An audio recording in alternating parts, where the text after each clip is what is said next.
Web series या फिल्मों में दिखाए जाने वाला एक ऐसा सीन जो सभी के रोंगटे खड़ा कर देता है वो है जेल को तोड़कर वहां से भाग निकलना। ये पूरी मूवी का एक ऐसा जोखिम भरा मोमेंट होता है जहां पर ये जानने की दुगदुगी लगी रहती है कि आखिर आगे क्या होगा, ये इंसान इस काम को अंजाम दे पाएगा या नहीं। जहां उस आदमी के ये कारनामा कर दिखाने पर सभी की तालियां मिलती हैं, वहीं अगर ऐसा न हो पाए तो उसे इनाम के रूप में मिलती है बंदूक की एक गोली। खैर ये सब तो है फिल्मों की बात, लेकिन आपको बता दूं कि असल जिंदगी में कुछ कैदी इतने शातिर रह चुके हैं जो अपने दिमाग के दम पर ऐसी जेलों को तोड़ पाने में कामयाब हुए हैं जहां से भाग पाना पूरी तरह से नामुमकिन ही था। और आज आप कुछ ऐसे कैदियों के बारे में जानोगे जिनकी जेल से भागने की प्लानिंग्स के सामने फिल्मों की कहानियां भी फेल हैं। So let's begin. Alcatraz United states के एक आइलैंड पर बनाई गई दुनिया की अभी तक की सबसे खतरनाक जेल है। कहा जाता है कि कैदी यहाँ पर रहने से बेहतर मरना पसंद करते हैं क्योंकि यहाँ के नियम और कानून बड़े ही सख्त हैं और समुद्र के एकदम बीचों बीच बसे होने की वजह से इस जेल से कोई भी कैदी कभी भागने के बारे में अपने सपने में भी नहीं सोचता। लेकिन कुछ लोग ऐसे भी होते हैं जिनके लिए कुछ भी असंभव नहीं होता।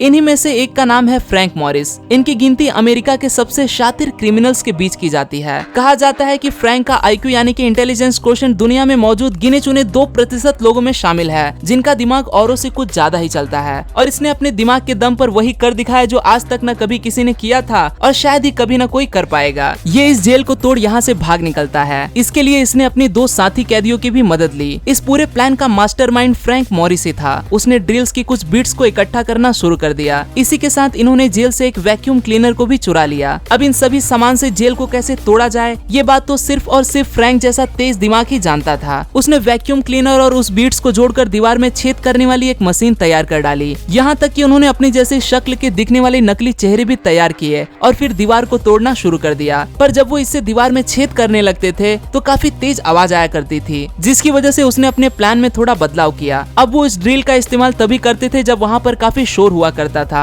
और पूरे 6 महीने लगातार इन्होंने दीवार में छेद कर डाला। अब गार्ड्स की नजर इस छेद पर ना पड़े इसीलिए इन्होंने वहाँ पर एक कच्ची सी नकली दीवार बना डाली और उसके बाद अपने निर्धारित दिन पर ये तीनों उस कच्ची दीवार को तोड़ वहाँ से भाग निकले, जिसके बाद से आज तक इन तीनों का कोई सबूत या निशान किसी को भी नहीं मिला। कुछ लोगों का कहना है कि ये तीनों उस समुद्र को पार करते हुए रास्ते में ही कहीं मर गए होंगे क्योंकि इतने बड़े समुद्र को तैर कर पार करना नामुमकिन है। तो वहीं कुछ लोगों का ऐसा दावा है कि उन्होंने इन तीनों को भेस बदल कर दूसरी जगहों पर रहते देखा है। अब सच क्या है ये तो कोई नहीं जानता, लेकिन जो जेल में बिना किसी साजो सामान में एक वैक्यूम क्लीनर की मदद से ड्रिल मशीन तैयार कर सकते हैं, उनके लिए समुद्र को पार करना तो एक छोटी सी बात है। हो सकता है इन्होंने उसका भी कुछ बंदोबस्त करके रखा हो। चलिए अब एक नजर डालते हैं 25 साल के एक ऐसे कैदी पर जिसका दिमाग उसकी उम्र से काफी तेज चलता था। रुस्तम शामसिद्दीनोव नाम के ये शख्स रसिया के एक जेल में कैद था जहाँ पर ये रात दिन इससे भागने की तरकीब सोचता रहता था। फिर एक दिन उसकी नजर पड़ती है वहाँ पर बने उस फूड डिलीवरी के उस कॉलम पर। मेरे और आपके जैसा कोई आम आदमी तो कुछ ऐसे करने के बारे में कभी सोच भी नहीं सकता। जो प्लान रुस्तम के शातिर दिमाग में चल रहा था वो इस छोटे से कॉलम से निकलने की एक तरकीब बनाता है। मैं आपको बता दूं कि जेल का ये फूड डिलीवरी कॉलम इतना छोटा होता है कि इसमें किसी के 2 हाथ भी एक साथ आसानी से नहीं जा सकते, लेकिन रुस्तम जैसा क्रिमिनल इस छेद में से भी निकल जाता है। बस ऐसा करने में उसके सामने जो समस्या थी वो थी उसके ये कपड़े।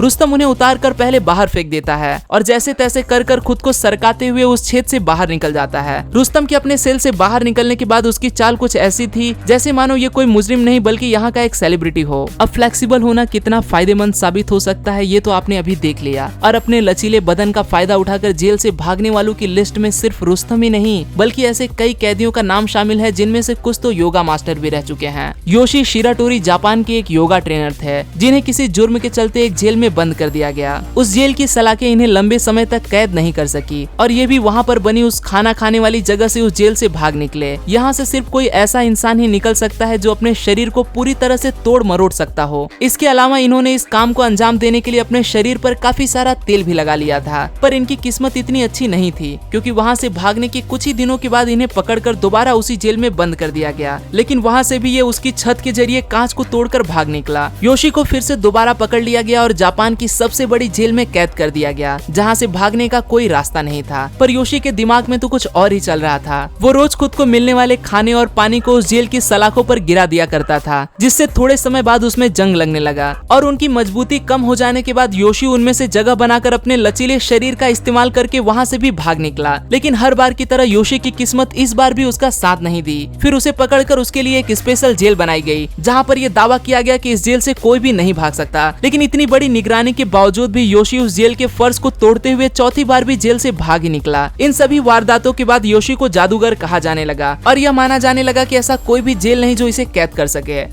तो दोस्तों कैसा लगा आपको ये वीडियो अच्छा लगा तो इसे लाइक करना ना भूलें और आप इस वीडियो के बारे में क्या सोचते हैं मुझे कमेंट करके जरूर बताएं। चैनल पर नए हो तो इसे सब्सक्राइब करना ना भूलें। फिर मिलूंगा दोस्तों एक नए वीडियो के साथ में, तब तक के लिए नमस्कार।